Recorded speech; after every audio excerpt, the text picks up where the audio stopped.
Chapter 10. Miss Mary, I just thought of something. I thought I heard a strange noise. Hardy har har, very funny, Warble retorts impatiently. Actually, he wishes he had thought of that one himself. He stores it away for future use. Seriously now, Miss Mary. We still have Wisconsin license plates on our little jewel here, he says, patting the dashboard affectionately. We can't go driving around the South with America's Dairyland plastered all over our car's backside. We can't? Heck no. We need some local plates. When we get to Louisiana, we'll remove our plates, hide them under the carpet in the back of the car, and borrow some from somebody. Borrow? So you do plan on giving them back? Oh, sure, eventually. Are you going to ask before borrowing these plates? Mary, what do you think I am, insane? Always remember, it's easier to ask forgiveness than permission. The McGorkles drive through Mississippi without incident. Warble daydreams about the trip made in 1814 down the mighty Mississippi, as made famous by Johnny Horton in his song The Battle of New Orleans. Also about grade school spelling bees, as made intolerable by Mrs. Buxtehude, his 6th grade teacher, who had the most irritating way of speed spelling the name of the state, as if it were a contest to see who could spell it the fastest. Tupelo makes him think of Van Morrison and honey. Pascagoula conjures up thoughts of Ray Stevens, streakers, and squirrels. Warble is lost in a reverie filled with corncob pipes, island getaways, river rats, rafts, buried treasure, and caves when he is jolted out of his semi-trance by a giant billboard. Welcome to Louisiana. After stopping for lunch at Citizen Page and filling up on cheeseburgers and fries, the McGorkles hit the road again. It won't be long and they'll be in Westwego, where Warble knows he can hole up a while with his old friend H.R. Brooks. Warble's head is on a swivel. He begins to get impatient, frantic almost, about getting a Louisiana license plate. A car dealership? Nah, too many glad-handing, fake-smiling phonies always nosing around looking for a sucker. All of a sudden, Warble spots the perfect place to pull in and make a quick switcheroo. The Slidell police station. Several of the police officers' private vehicles are parked out back. Warble doesn't see anybody around. There aren't even any windows facing the parking lot. Who would patrol the police parking lot? It's the safest place of all to borrow a license plate.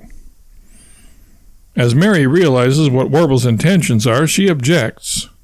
Warble, the police station? Can't you find a safer place to pilfer a plate? How about some roadhouse or saloon? At least then you could swap plates with some town drunk or dim-witted truck driver. Mary, what you say? Some of those dim-witted truck drivers, as you so ignorantly and rudely refer to them, are the sagest philosophers of our time. Didn't I ever tell you about Dipstick, the trucker I once met? Yes, I remember you telling me something about Dipstick, Warble. Tell me, can you really take a person seriously who goes by that nickname? I don't think it was a nickname, Mary. Anyway, I have respect for that profession, and not just because they all have tire irons. Police, on the other hand, are afraid to fire off their guns because if they do, they have to fill out reams of paperwork. Not only that, don't you know that all Southern cops are inept buffoons? Didn't you pay attention when we watched Smokey and the Bandit? I hate to say it, Miss Mary, but I'm afraid you really need to improve in your skills of data detection, extraction, and extrapolation. A police station is far and away the best place to snag a license plate. As is usually the case, Mary sees that further debate is futile. She wonders why she didn't marry Otto, the sausage maker. He was born boring, got fat at 25, and was bald by 30, but at the moment those attributes don't seem so bad to her. As Warble parks his PTC between a couple of cars, he notices a pickup parked nearby that has a Confederate Flag license plate holder. As he springs out of his car, snatching a screwdriver from underneath the seat as he does, Warble tells Mary to keep a lookout, and if she doesn't see anybody by the time he gets the plate off the car they are parked next to, he'll scramble over to the pickup and grab its license plate holder while he's at it. Mary considers arguing with Warble, but knows that resistance would be hopeless and only prolong the misery.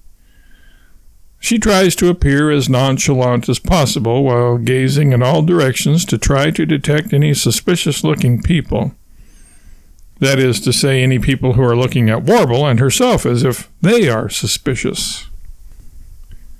Monitoring the proceedings in her passenger side mirror, Mary can see Warble twisting the screwdriver as fast as he can. The rotations seem interminable. When Warble finishes unscrewing the license plate from the police car, he looks up at Mary to see if it's safe to go for the Confederate license plate holder on the pickup. Mary wants to motion to him to get back in the car. She just wants to get away from there, and the sooner the better. Mary hesitates, though, because she hasn't spotted anybody watching them. Warble reads the hesitation correctly and is over at the pickup before Mary can decide whether to gesture him back to the car. It seems an eternity before Mary finally sees Warble crawling along the ground with a screwdriver clamped between his teeth. He's trying to look military, or at least paramilitary, but in actuality looks more like a crab with a hitch in his get-along. Warble opens the door quickly but silently and slides into the seat as if nothing untoward is happening. "Nice job, Miss Mary," he says. As they pull back onto the road, past the police station and out of town, Warble slaps the dashboard all of a sudden, startling Mary. "Now all we need is a gun rack with a shotgun in it," he cries. "In a PT Cruiser?"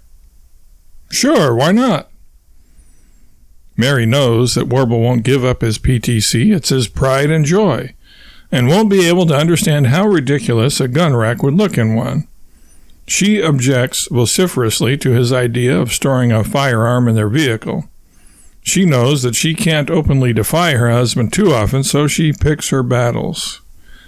No guns, Warble. No guns. No gun racks and no guns. Making off with watermelons and borrowing license plates is one thing, but Mary knows that Warble and guns wouldn't mix well at all. Somebody, somehow, would get hurt, either intentionally or otherwise. Warble knows that tone and realizes at some submerged level of consciousness just how infrequently Mary's objections reach this magnitude of determination, and intuits that this is a situation in which he would do well to sue for peace.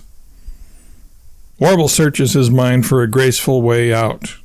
After all, he doesn't want to appear to be capitulating, for what might that lead to?